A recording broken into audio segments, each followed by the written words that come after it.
як ви це розумієте на практиці? Що буде? Тому що дуже туманне в мене розуміння. Я думаю, і у багатьох людей туманне розуміння, що це надзвичайна ситуація в умовах воєнного стану. Ну так, сам воєнний стан це вже надзвичайна ситуація, правильно? Вже куди більше надзвичайна. Вже більше нема куди.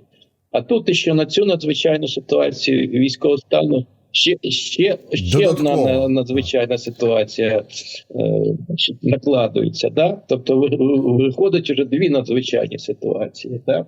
Ну, і у нас і так у військовий час влада сконцентрована, значить, в політичній верхівці. Вона більше буде сконцентрована, і зрозуміло, що сам Київ з цією задачею не справиться і не міг справитися.